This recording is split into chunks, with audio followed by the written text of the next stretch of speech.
Hello viewers, this is advocate Alisha Kori. Welcome to your own channel Kanooni Charcha. जैसे कि आप लोग जानते हैं कि हम एक लॉ सीरीज चला रहे हैं जिसमें हम आपके पास different different topics pertaining to law जब आपके साथ आके डिस्कस करते हैं। तो आज का जो हमारा टॉपिक रहेगा that will be Hindu marriage act 1955। तो sir, welcome to the studio and our this channel. Sir, आज का जो टॉपिक है हिंदू मैरिज एक्ट 1955। उस पर ओवर राइडिंग इफेक्ट है इसका, इस एक्ट का। देखिए, जो पुराने चीजें हो चुकी हैं, save as otherwise expressly provided in this act, उनको सेव किया है जो एक्सप्रेसली सेव किए गए हैं, जिन पे ये एक्ट नहीं होगा, जिनका तो अदरवाइज क्या है, ये एक्ट क्या होगा, एनी टेस्ट रूल और interpretation of Hindu law or any custom or uses as part of law in force immediately before the commencement of this act shall cease to have been effect with respect to any matter for which provision is made in this act। क्या हुआ, जो provisions हमने बना दिए इस act में, yes, तो उसके अलावा जो अब बाकी चाहे कुछ भी पहले हो चुका है उसका वी विल नॉट। जैसे आप कहोगे जी हमारी शादी पहले जो उसमें थी, हमारे तो कस्टम है कि हम हाँ, दो वो कर सकते हैं, या स्पिंदा में कर सकते हैं, या प्रोहिबिटेड प्रोहिबिटेड रिलेशन में, तो ये ओवर राइडिंग इफेक्ट है जो पुरानी वाले बातें।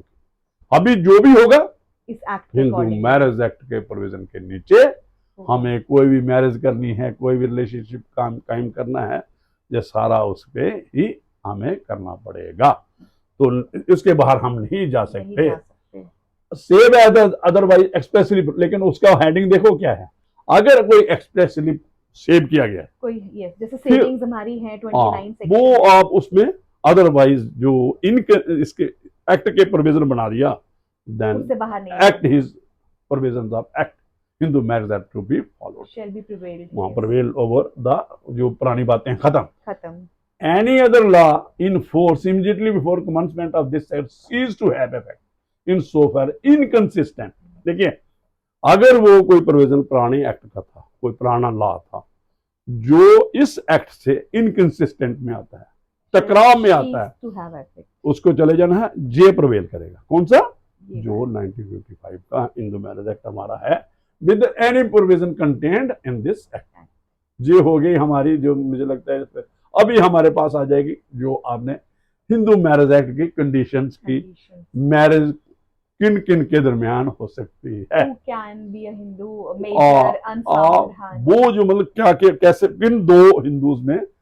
मेल और फीमेल, ये वाला वो जो सिस्टम डेवलप हुआ ना इंडिया में कि भाई सेम सेक्स मैरिजेस, वो वाला मामला नहीं है। हिंदू मैरिज एक्ट की अपनी सेलेक्टिविटी है, ठीक है। कॉन्स्टिट्यूशन में कुछ बातें और हो सकती हैं, लॉ डेवलप हो रहा है, अवाल्व हो रहा है, वो एक अलग मसला है। लेकिन जो हमारी we are suppose to be follow the relevant provisions of law, तो वो उसमें क्या है, अभी सुनिए, a marriage may be solemnized between two Hindus if the following conditions are fulfilled, namely. देखिए, तो टू हिंदूज हैं, इसमें नहीं लिखा कि मेल एंड फीमेल, आगे आगे बातें होंगी, ऊपर दो हिंदूज हैं, है ना। आगे देखो क्या है, फिर क्या है, neither party has A suppose living at the time of marriage, तो उसका पहला कोई भी शादी नहीं होनी चाहिए एग्जिस्टेंस में। अगर है तो वो मरा हो या जैसे विडो हो, या वो तो फिर हो गया ना, नॉट सब्सिस्टेंस रिलेशनशिप नहीं होना, सब्सिस्टेंस रिलेशनशिप नहीं होना, मतलब एक अब जैसे अब डाइवोर्स हो गया या विडो है, विडो हो गया, कोई और कारण है, कोई और कारण है, but he should be single, he और she should be single, they should not, this the relationship of marriage should not be subsistence, there should not be any matrimonial ties between the, मतलब subsistence of marriage नहीं होना चाहिए, marriage नहीं होनी चाहिए, हाँ, marriage नहीं होना चाहिए। ये नहीं है कि मैरिटल टाइज नहीं है, कि वो अलग रह रहा है, वो अलग रह रहा है, तो आप कहोगे नहीं जी इनमें मैरिटल टाइज नहीं है तो शादी कर लेते हैं, नहीं। वो है सपोज कि उसकी जो उसके है, सपोज की वो neither party has suppose living at the time of marriage, ये सारा at the time of marriage neither party, अभी देखिए तीन चार चीजें हैं, is incapable of giving valid consent to it in consequence of unsound. तो इसमें शॉर्ट में कि अगर कोई अनसाउंड मैन का है, अनसाउंड मैन का ये भी हो सकता है बॉर्न, उसकी डेफिनेशन वो आपको मिल जाएगी कि कौन, इसमें वैलिड कंसेंट तो एज ऑफ मेजॉरिटी भी आ जाएगा ना, वो आ जाएगी ना। yes, वो है ना, वो तो बिल्कुल है, चाइल्ड मैरिज प्रोहिबिटेड है, वो प्रोहिबिटेड है ना, आपको देख लीजिए 18 से पहले, 21 से पहले your consent will also be not बिल्कुल बिल्कुल बिल्कुल, दैट इज तो अदरवाइज वो मैरिज जो है वो प्रोहिबिट की है, स्टेट मैरिज एक्ट हमारे जम्मू कश्मीर में थी, और बाहर जो हमारे इंडिया में भी, जहाँ पे जो चाइल्ड मैरिज एक्ट जो sorry child prohibition marriage act था, जो भी होगा लॉ एग्जिस्ट करता है, वो तो हो ही नहीं सकता। दो capable of giving a valid consent has been suffering from mental disorder, जो आपको मिल जाएंगे कौन से मेंटल डिसऑर्डर है, सिजोफ्रेनिया वगैरह जो भी है, एपिलेप्सी वगैरह, मुझे लगता है वो भी होगा। If such a kind are to such a extent as to be unfit for marriage and procreation of children. देखिए सबसे जो कोई भी मैरिज है किसी भी रिलीजन में है, सबसे इंपॉर्टेंट क्या है, प्रोक्रिएशन ऑफ मैरिज। क्यों करना है प्रोक्रिएशन ऑफ चिल्ड्रन के बगैर मैरिज क्यों करेगा? ये अभी जो सिस्टम डेवलप हो रहा है, जो बच्चे अभी लिविंग, वो तो लिविंग रिलेशन जो तो मैरिज है ही नहीं, है। तो उसमें एक हम जुडिशियल अकेडमी वहां थे, तो एक क्वेश्चन आया भोपाल में, तो वहां जजेस थे, तो उन्होंने कहा कि वो आपस में मेल फीमेल कर लेते हैं कि हम प्रोक्रिएशन ऑफ नहीं करेंगे, प्री अरेंजमेंट हो जाता है मैरिज के, प्री मैरिज कॉन्ट्रैक्ट या एग्रीमेंट कर लेते हैं कि भाई हम बच्चे पैदा नहीं करेंगे। तो मैंने कहा यार वो मैरिज वैलिड हो ही नहीं सकती, क्योंकि procreation of children is a primary basic need, चाहे आगे कोई अलग मसला है, लेकिन इस किस्म का एग्रीमेंट नहीं हो सकता जो आप कह, तो क्यों प्रोक्रिएशन जो हमारे यहाँ पे लाइनें चलाने हैं आगे, है ना। हमारा तो यहाँ हिंदू में है कि भाई एक ये मैरिज ही सैक्रेमेंट है, मैरिज ही और एसेंशियल है कि बच्चे पैदा होना चाहिए। ये हर एक में यू विल फाइंड, मुस्लिम में भी, ये दूसरे भी है, कोई ये नहीं कह सकता कि भाई मैरिज करनी है तो बच्चे पैदा नहीं होंगे, मतलब चिल्ड्रन की प्रोक्रिएशन नहीं होगी। जो बेसिक नीड है और बेसिक, इस पे कोई आप कॉन्ट्रैक्ट लीगली नहीं होगा, अगेंस्ट पब्लिक पॉलिसी होगा, अगेंस्ट वो पब्लिक पॉलिसी, अगेंस्ट सोशल जो भी है हमारे सोसाइटी के जो है, मुझे नहीं लगता ये ऐसे को हम कर सकते हैं। तो ये देखिए मैंने जो किया था ना इंसैनिटी और एपिलेप्सी के बारे में बात, वो भी है, has been subject to recurrent attacks of insanity or epilepsy। वो भी मैरिज जो आपको समझो वाइड ही आ जाएगी, जो मतलब उसमें ये इस किस्म की वाइडेबल में आएगी, ये मुझे लगता है वहां पे। तो इसमें आ गया इफ द ब्राइड हैज, जो आपने बात की पहले, तो ब्राइड ग्रूम का कितना है 21 ईयर्स एंड ब्राइड की एज कितनी है 18 ईयर्स। इस पे मैं ये दर्शकों को बताना चाहूंगी कि बात बात पे हमसे ये पूछा जाता है कि क्या एज 21 ईयर्स हो गई है लड़कियों की भी, क्या लड़कों की 18 है। तो इस चीज को हम क्लियर करते हैं कि अभी ये बिल है, देयर इज नो लॉ, जो प्रिवेलिंग लॉ है वो यही है कि लड़का जो है वो 21 साल का होना चाहिए और जो लड़की है वो 18 साल की होनी चाहिए। बिल्कुल, जो हम अभी यही एक्ट है इसी को फॉलो करना है। But there are rumours and people get confused. चलो, लेकिन जो भी अभी ये है, अगर कोई पार्लियामेंट कोई नया कानून बनाती है, जहाँ कोई लॉ कमीशन कोई रिकमेंड करता है, जब लोगों की बात आती है तो डिस्कस, और लॉ जब तक आपको पता है लॉ कब बनता है, जब तक असेंट डिस्कशन होगी, बिल आएगा, डिस्कशन होगी, फिर आपके बाद असेंट होगी। तो फिलहाल हमें यही फॉलो करना है जो इस वक्त हमारे पास है। आगे आपकी बात ये आ गई जो हमने पहले की थी, ये the parties are not within degrees of prohibited relationship unless the custom or usages governing each of them permits a marriage between the two। लेकिन कस्टम और यूसेज को साबित करना थोड़ा सा करना पड़ेगा। ये भी आ गया रिवर्स बर्डन,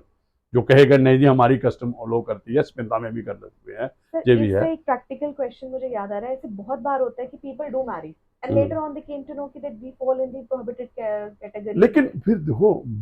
वो अलग मसला है, वो उससे मैरिज इनवैलिड नहीं होती, जो मैं आपको क्लियर कर दूं। But if one of the parties, अगर एक पार्टी को एतराज है, हाँ, तो फिर देखो जब आपने मैरिज कर ली जी, ये सारा पुरानी बातें, ये वो कह रहे हैं मैरिज, देखिए आपको नल्टी में नहीं ये बाल होगा, नल्टी मैरिज में आगे इलेक्शन सेक्शन 11 में आपको मिलेगा 1, फोर्थ और फिफ्थ है मुझे लगता है क्लास, जी। ये उसमें नहीं बाल करता है मुझे लगता है, जो आपने कहा ये वॉइडेबल मैरिजेस में ये जो ये बाइडेबल मैरिज में आ सकता है ना, ये है। लेकिन कस्टम और यूसेज को आपको प्लीड करना है यार, अगर आपको पता था अगर देखो ये, हाँ ये एक सिचुएशन बन सकती है कि हमें नहीं पता था ये हमारे उसमें है, हाँ, कस्टम प्रिवेल करती है, तो हमारे तो कस्टम है कर सकते हैं, तो फिर बर्डन किस में आ जाएगा, रिवर्स बर्डन उस पर आ जाएगा। जो बाइडेबल मैरिज में लाएगा अपना केस, या यहीं कहीं भी हो सकता है बाइड में ही लाए नल्टी, लेकिन ही हैज टू प्रूव, जे स्पिंदा और प्रोहिबिटेड उसमें जो सेज अगर कस्टम, तो then he has to prove कि हमारा ये हमारे कस्टम लो करती है, तो फिर वो बर्डन उस पर चला जाएगा। और हमें नहीं पता था, ये भी लाना पड़ेगा। हाँ, हमें नहीं पता था कि ये हमारे उसमें relationship this is common sense, तो वो फिर अगर वो, लेकिन वो यूसेज और प्रैक्टिस जो है आप लोग ऊपर डेफिनेशन पढ़ी, उसमें अपना केस लाना पड़ेगा, तो उसके बाद ये बातें हो सकती। तो आगे आ गया आपका the parties are not sapindas of each other, जैसे प्रोहिबिटेड रिलेशन है ऐसे ये अनलेस द कस्टम, इसमें भी वही चीज है, unless governing each of them permits a marriage between the two, अगर वो परमिट करती है मैरिज करती है तो फिर, लेकिन नल्टी मैरिज डिक्लेयर करवाने के लिए उनको, मुझे लगता है ये नल्टी में ही आएगा 11 में, ये ग्राउंड जो है स्पिंदा और ये प्रोहिबिटेड है, लेकिन इनको फिर ये दो चीजें तो करना पड़ेगी कि अगर आपको पता था तो, और फिर कस्टम और यूसेज भी साबित करनी पड़ेगी कि बाकी ये हम कर सकते हैं, ये एक्सेप्शन में है, जो समझो एक बर्डन रिवर्स हो जाएगा। जनरली स्पीकिंग कोई नहीं कर सकते स्पिंदा, कोई प्रोहिबिटेड नहीं है, हमें यही समझना है, unless and until reverse burden अगर कोई करता है, ये साबित करता है कि हम, और ये भी करना पड़ेगा मुझे लगता है कि भाई हमें नहीं पता था कि ये हमारे उसमें है। अच्छा, ये एक और देखिए जो आपने पहले की बात कि बच्चों वाली मैरिज है, ये गार्डियन इन मैरिज होते थे पहले, छोटी एज में शादियां होती थी, लेकिन हिंदू मैरिज एक्ट नहीं मानता इस बात, नहीं मानता है। पहले जो समझो नाबालिग थी तो उनकी कंसेंट कौन देता था, before Hindu marriage coming into Hindu marriage act, guardian देता था। उन्होंने कहा नो, उन्होंने कहा कि ये चाइल्ड रिस्ट्रेंट ऑफ मैरिज आ गई जो है, तो ये आगे आपके 78 में, तो नेचुरली गार्डियन वाली बात जो पहले हो सकता है 1955 में ये गार्डियन वाला प्रोविजन हो कि गार्डियन जहां कंसेंट देता है मेल और फीमेल के बारे में, तो ये जो इसमें आ गया तो जे वाला रिपील हो गया, और उसी से लगता है कि जो एज भी आपने मेंशन वो 1978 में ही आई, और मुझे वो एज भी मुझे लगता है जो एज 21 और 18 की उसमें ही डाली गई। तो आप ये समझो कि 1978 में जब चाइल्ड रिस्ट्रेंट मैरिज एक्ट आया कि बच्चे की शादी, तो नेचुरली हमारे जो हम पे जो 18 ईयर्स तो हम मानते हैं ना, तो ये तो उसके लिए मेजॉरिटी में कौन है, और चाइल्ड की डेफिनेशन में चिल्ड्रन एक्ट भी यू विल फाइंड, और बहुत से एक्ट हैं जो अभी जो फॉलो किया जा रहा है वो 18 ईयर्स, चाहे मेल और इसमें मेल के बारे में 21 ईयर तक ही है, लेकिन जनरली स्पीकिंग जो कंसेंट का है 18 ईयर्स, ऊपर हो सकती है नीचे नहीं हो सकती, तो ये वाली बात है। आगे शिरोमणीज ऑफ मैरिज जो सेक्शन 7 है, आप सेक्शन 7 को देखिए, सेक्शन क्या है, ये जो भी हिंदू मैरिज एक्ट, जो भी शिरोमणीज उसमें जो हिंदू मैरिज एक्ट के नीचे कोई भी मैरिज है जो सर्मनाइज्ड होती है, उसमें ये हिंदू मैरिज में भी सर्मनाइज डिस्क्रिप्शन दी गई है, इसमें may be journalist in accordance with the customaries and ceremonies of either of the party to, ये वो सर्मनाइज कोई भी कस्टम जिसमें प्रिवेल करती है वो मैरिज कर सकते हैं, जो भी वहां पे कहीं गार्लैंडिंग से है जी। कोई हो सकता है किसी की कस्टम प्रिवेल करती होगी या टेंपल में जाके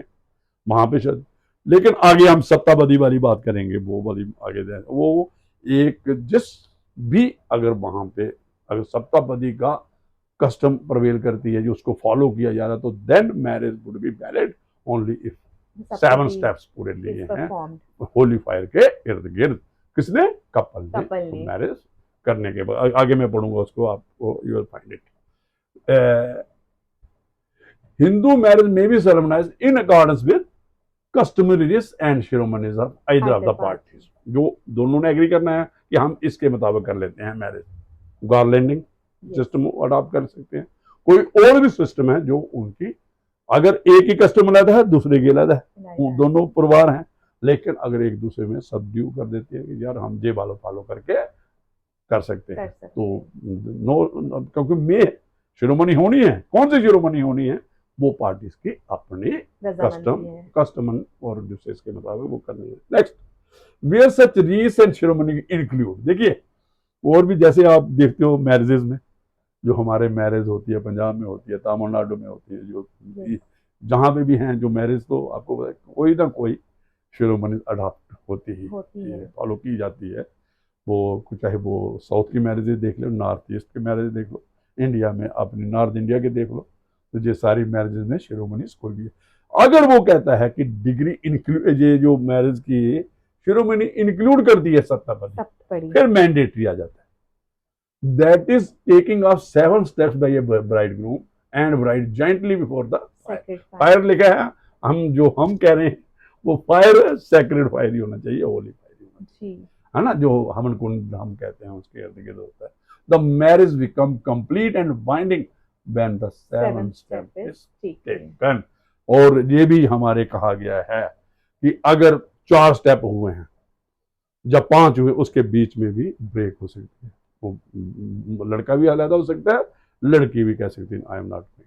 उसके मतलब ये भी कंप्लीट कब होगी मैरिज, जब 7वां फेरा कंप्लीट होगा, तो मैरिज शिरोमणि अडॉप्ट हो गई, तो मैरिज सर्वनाइज्ड हो गई। इसके मुताबिक जो शिरोमणि अडॉप्ट, अगर सप्तापदी इस वन ऑफ द मतलब मैंडेटरी है उस लोगों में जो,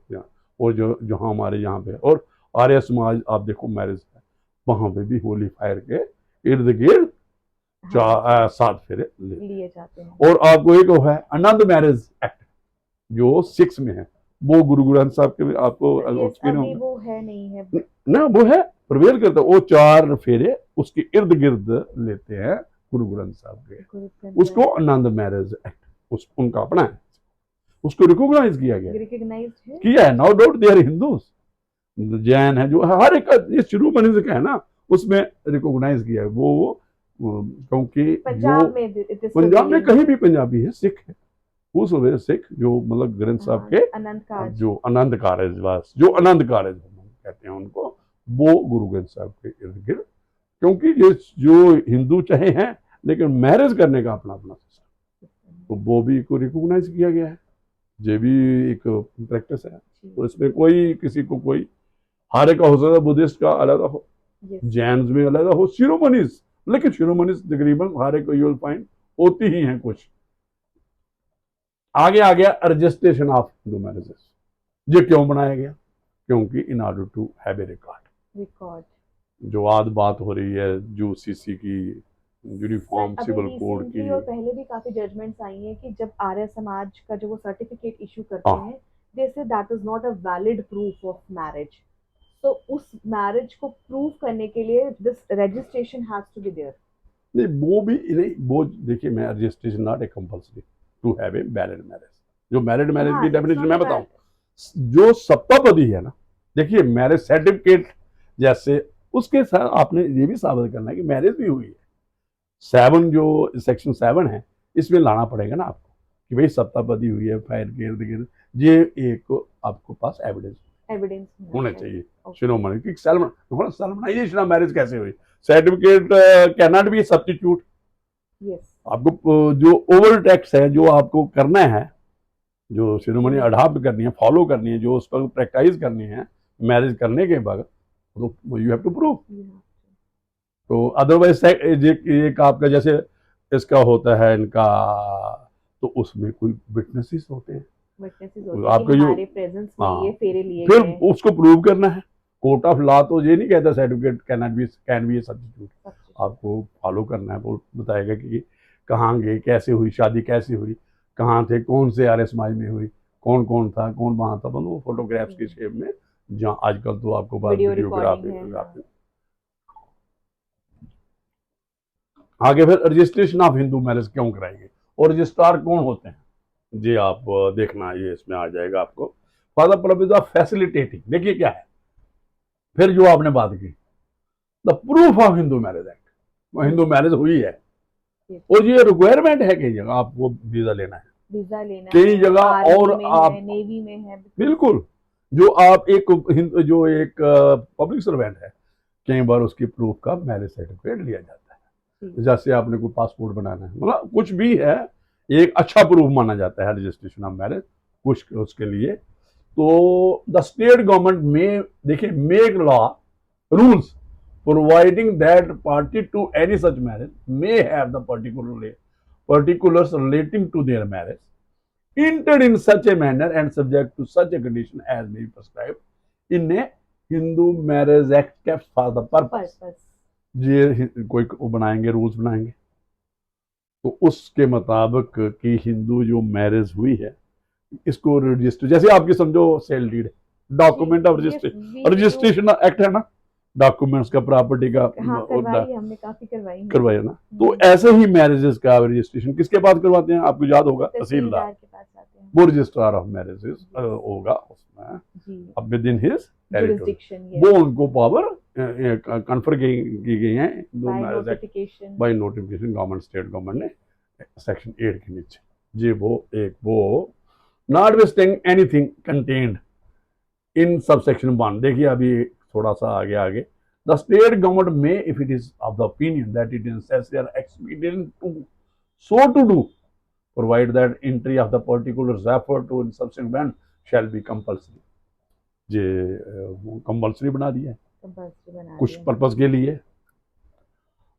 in the state or any part thereof in all cases or in such cases as may be specified। जैसे हमने बात की कि ये पर्टिकुलर कहीं कोई एज ए एविडेंस, कहीं प्रूफ कहीं हमें चाहिए कि भाई इसको साबित करने के लिए कि मैरिज इन दो कपल में चाहिए, उसको कंपल्सरी किया जाता है कुछ मैटर। तो and whether any such direction has been issued any person contravening any rule made in this word shall be punishable with a fine which may extend to 25। मतलब कानून भी बना सकते हैं, रूल भी बना सकती है। ये मैरिज जो रजिस्ट्रेशन है कंपल्सरी है, अगर नहीं करवाएगा कोई then he is subject to punishment fine of 20, जो भी आपने अभी पढ़ा 25 रुपए का, है ना जी। आ गया आपका, तो आगे रजिस्ट्रेशन हो गई मैरिज की जी। जो देगा कि all rules made under this section shall be laid before the state legislature, alter or made the Hindu marriage registrar shall at all reasonable times. ये उनकी जो आपने पहले बात की, जो रजिस्ट्रार होते हैं जो मैरिज के, बी ओपन फॉर इंस्पेक्शन, जो उनके पास रिकॉर्ड है, जो उनका मैरिज का जो रजिस्टर होगा, Hindu marriage act shall at all reasonable times be open for inspection and shall be admissible as evidence of the statement therein content. जिस रजिस्टर जो है उनके पास और certified extracts thereof shall on application be given to by the registrar on payment to him by the prescriber. कोई भी बंदा जो रजिस्टर मैरिज किसी की हुई है, जहां जनरल कोई भी उसको ले सकता है, उसकी अगेंस्ट पेमेंट ऑफ, उसकी कॉपी भी ले सकता है, कॉपी भी ले सकता है, उसमें वो भी हो सकता है। तो ये और ये क्या है, be given by on payment of prescribed fee, जो prescribed fee notwithstanding anything contained in this section, the validity of any marriage act shall not be anyway affected by the omission to make the entry। जो आपने पहले बात की, इससे Hindu marriage पे कोई effect नहीं होगा अगर कोई बाय चांस नहीं करवाता अगर कोई किसी ने नई रजिस्ट्रेशन ऑफ मैरिज नहीं करवाई तो उससे मैरिज की जो मैरिज की जो खत्म नहीं होता, प्रूफ नहीं भाई, वो प्रूफ ये नहीं है कि रजिस्ट्रेशन वैलिड है, मतलब रजिस्टर आप कह सकते हो, जैसे उसमें कहते हैं ना सेक्शन 18 है रजिस्ट्रेशन एक्ट में, कुछ डॉक्यूमेंट है जिनकी रजिस्ट्रेशन कंपल्सरी नहीं है, तो वो एग्जीक्यूशन उसकी रजिस्ट्रेशन, तो ऐसे ही इस मैरिज की रजिस्ट्रेशन जो है कंपल्सरी नहीं है। और अगर नहीं भी कोई करवाता है तो उसको ये नहीं है कि भाई ये समझा जाएगा कि ये मैरिज हुई नहीं है। तो इसलिए ये वाला एक हमने इम्पोर्टेंट है। हाँ, ये भी एक। अगर आपको इसमें कोई भी क्वेश्चन जो है अगर आपके माइंड में रहता है, आप हमें कमेंट सेक्शन में दे सकते हैं। We will take up that question in our next episode और हम उसके जवाब आपको जरूर देंगे जज साहब के थ्रू। तब तक के लिए आप दीजिए इजाजत। We will come back to you with again a new series and then the section 11 to further. Thank you. बिल्कुल, it will continue, it will be continue. Subscribe करें, सब्सक्राइब like. करें एंड लाइक करें and share करें if you honestly like this video, because we are making lot of effort आपके लिए ही है। एक एक सेक्शन हम आपके लिए ला रहे हैं। तो मैं इच्छा करती हूँ कि आपको ये वीडियो बहुत पसंद आई होगी। Thank you so much.